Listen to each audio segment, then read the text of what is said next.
Today I'm showing you how to make the easiest sourdough loaf of bread for beginners. So if you've had a hard time making sourdough bread or your bread always turns out dense, this is the recipe for you. Let's go make it. I've developed this recipe to be really simple and easy so anybody can follow it. Don't let the bulk fermentation and words like that trip you up. It is so easy and I'm going to walk you through every single step of it. So before you even get started, you need to feed your sourdough starter so it's active and bubbly. If you can see mine, there's active bubbles. Let me bring it up here. You can see all the bubbles. This means it's active and ready to go. So before you get started with this recipe, you need to feed your sourdough starter jar a 2-to-1 ratio. So that could be 1 cup of flour and half of a cup of water, or it could be 2 cups of flour and 1 cup of water. You're gonna stir it around, put a lid loosely on the top like this. You're gonna pop it on there, let it sit on the countertop for about 4 to 6 hours to ferment. You'll see active bubbles like you just saw in mine, and then you'll be ready to go and start this recipe. If you choose to feed your starter differently, that's completely okay. Just note your results may vary with this recipe. But once your sourdough starter is ready to go, we are going to grab half of a cup out of it. You're just gonna place that in a large mixing bowl. As you can see, it's really thick. That is what you want. You want a thick starter. If your starter is a little bit thinner, you'll be just fine. This is just how mine looks. Now that we have our sourdough starter in our mixing bowl, you have the hardest part done, which as you can see, it's not hard at all. Next, you're gonna add in 2 teaspoons of salt, as well as 1 1/4 cup of water. Gonna add that in, and then you can grab any kind of spoon or bread whisk or spatula to mix this up. I have a bread whisk. It makes it so easy. So we're just gonna mix this up. If your starter is cold and thick and it's not mixing up all the way, that is totally fine. We'll get there in just a second. Once we have the wet ingredients pretty much mixed up, we're going to add in 3½ cups of all-purpose flour. We're gonna add it in just a little bit at a time. Just keep stirring. And we're going to mix this together completely. Depending on your sourdough starter hydration, your dough might be a little more wet. If your starter hydration is a little bit less, it'll be a little bit crumbly. Both are fine. If it's a little too wet, just add 1/4 cup more flour. If it's too dry, add in a few tablespoons of water extra. It's a super simple fix.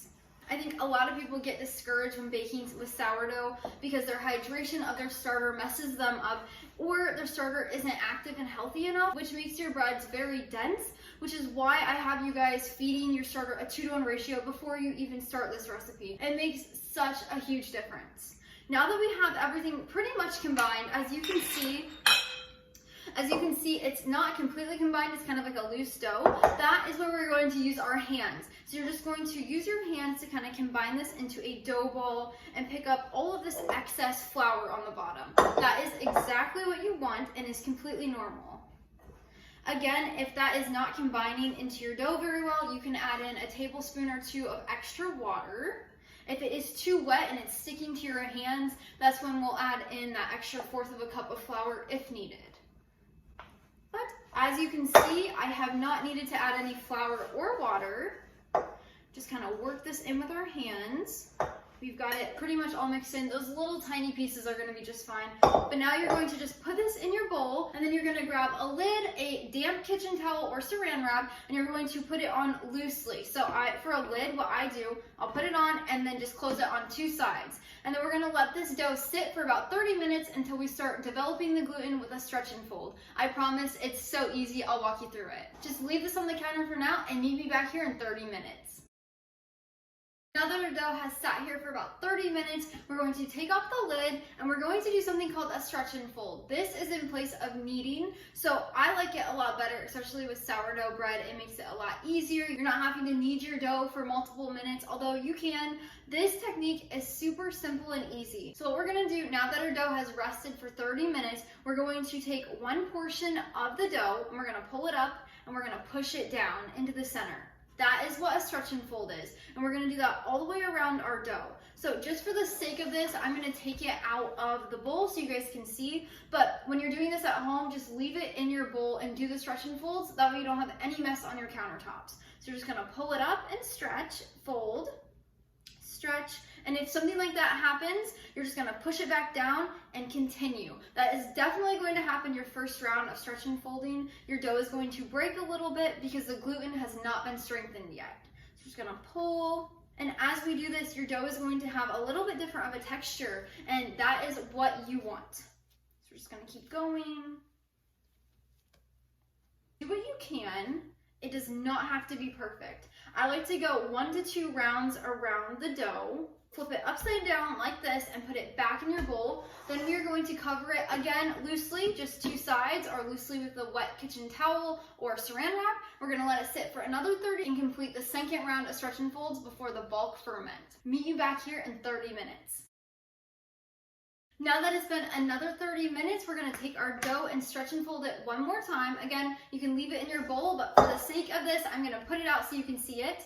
So we're going to stretch and fold. As you can see, your dough has a different texture than the first time. That means you are strengthening that gluten, and that's exactly what you want. So we're just gonna stretch and fold. Again, it will get a little bit harder to do this as you go around. So we're just gonna do it 1 to 2 times around the entire dough. Once you've finished the second round of stretch and folds, we're going to put our dough back in here. You'll probably already have yours in the bowl. And then we're going to grab our lid, saran wrap, or damp towel, and loosely fit it on one more time. We're gonna let our dough bulk ferment for 12 hours on the countertop. So that means we're just gonna let it sit here or sit over there on the countertop for about 12 hours. Your dough is going to double or triple in size and get a bunch of little air bubbles in there. That's your sourdough cultures fermenting all of the other ingredients, and that is exactly what you need to make bread.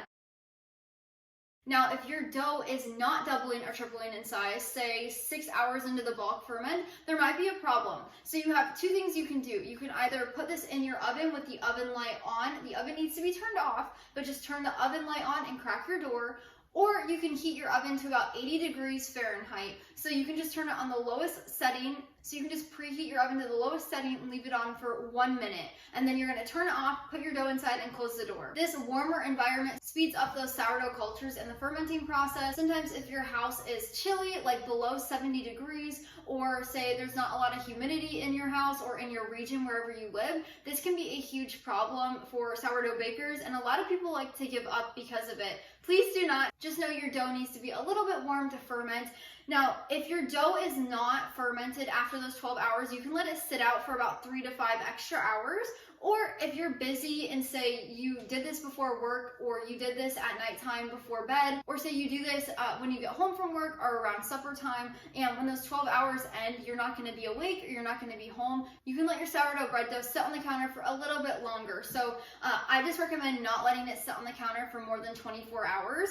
But if you need that extra 3 to 5 hours, go ahead and take it. Your dough will not be ruined. Despite what everybody else says on the internet, I've done it many times and it's just fine. But I do want to share one quick tip. If your sourdough bread dough has not doubled or tripled, it's not bubbly, it's not looking like it's done much, and maybe it just rose a little, maybe it's just risen a little bit, but it's sat on the counter for more than 12 hours, it's been in the warm oven, and it's still not doing that, that means you have an issue with your sourdough starter. So usually that is an indication that your starter is weak, or your starter is not able to rise your dough like it should. So that is why I always say the first issue could be that it's just your dough is just too cold. The second issue, if the warmer fermentation did not work, that indicates your starter needs to be revitalized and helped, which can be done by just doing that 2-to-1 ratio feeding, leaving your starter out on the counter for 4 to 12 hours, and then feeding it that every 12 hours for a few days. And then also, I forgot to mention, say your sourdough has fermented for 12 hours, it's ready to go, it's doubled or tripled, it's bubbly, but you don't have time to mess with it. You can stick your fermented dough in the refrigerator for up to 2 days, so 48 hours, and then you can continue this recipe if needed. That allows you flexibility, and that way you don't have to bake your dough right when it's done fermenting. So for me, right now, it's 3:30 in the afternoon, which means the bulk ferment will finish at 3:30 in the morning, which I'm not gonna be awake. I don't wake up until 6 a.m. So this is gonna bulk ferment on the counter for 2.5 hours extra. That is completely fine. When I wake up, I'm going to stick this in the refrigerator as long as it's fermented and bubbly, and then I will deal with it around lunchtime tomorrow. And that's where I'll meet you back here to pick this back up.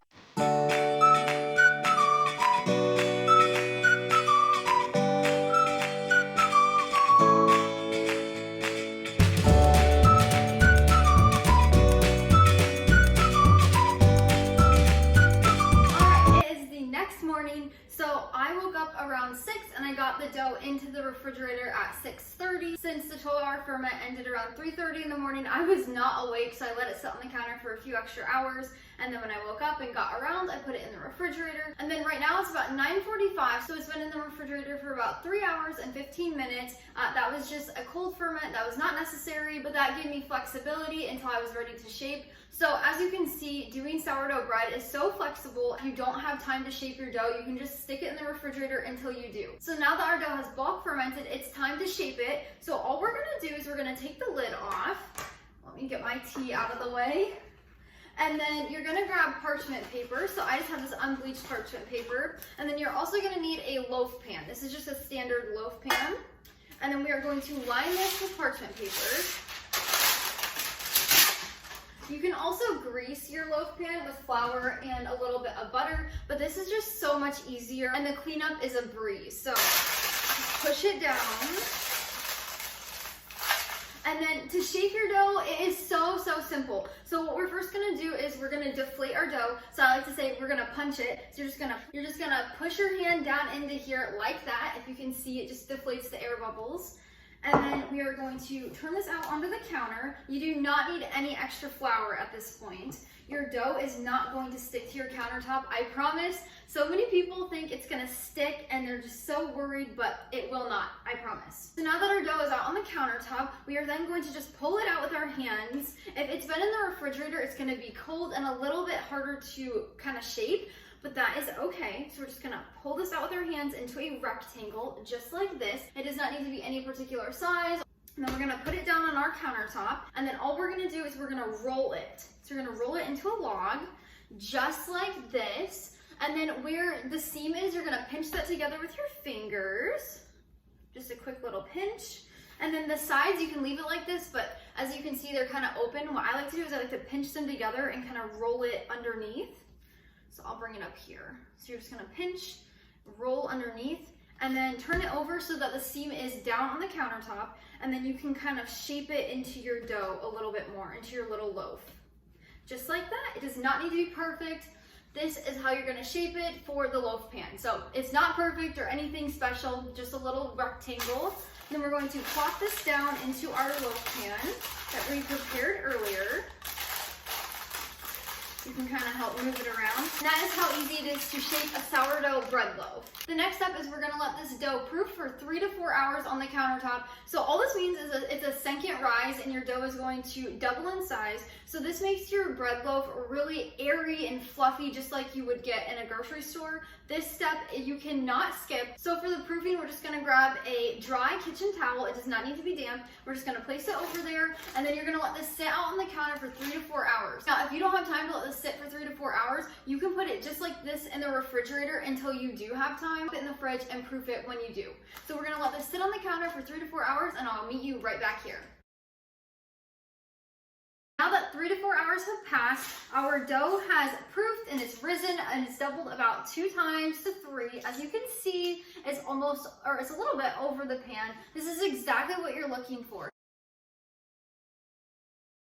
So if at this point your dough does not look like this, or it's not really done anything, it's probably just too cold, and you can put it in a warmed oven. Like we talked about earlier in this video, the bulk ferment, just go back and rewind and look at that. You can do that to warm the bread dough, or if that doesn't work and it's been in there for 3 to 4 hours, again, it's something wrong with your sourdough starter. So just like we talked about with the bulk ferment, what could be wrong if the dough does not ferment and double even in the warmed area, that just indicates there's something wrong with your starter. Not necessarily that it's dead or it's not alive or not working. It's more of, it's just a little bit weak and you gotta strengthen it.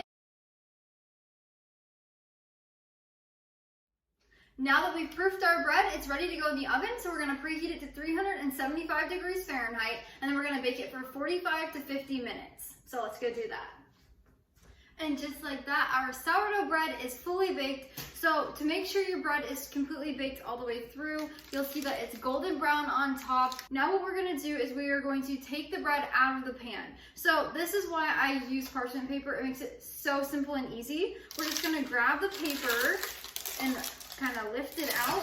And there you go. That's how easy it is. So you're just gonna put it on the side. I like to let my pan cool off also because it's not dirty and you can just put it away when it's cooled. So I like to just pull this down a little bit off of the bread. If you prefer a softer crust, you can now take a little bit of butter and you can brush it over the top. That will soften the crust so it's not as hard because it's a little bit hard right now. Some people like to do that, some people don't. It's completely up to you, but that is how you make sourdough bread from scratch. It's so simple and easy. I hope this video was really helpful and you learned a lot. I'll leave the full recipe link down in the description below. For storage, you can place your cooled down loaf, so it needs to be completely cooled, in an airtight container. I like using the glass mixing bowl that I used earlier in this video. It has a lid, so I'll just put it in there once it's cooled, and it will last 5 to 7 days at room temperature in an airtight container. Or you can place it in your refrigerator. You can also freeze your bread loaves up to 6 months, and then whenever you want to thaw it, you can just put it in your refrigerator or sit it out on the counter overnight, and it will thaw out and it will be good as new. Bring life into your home through the kitchen. We'll see you next time.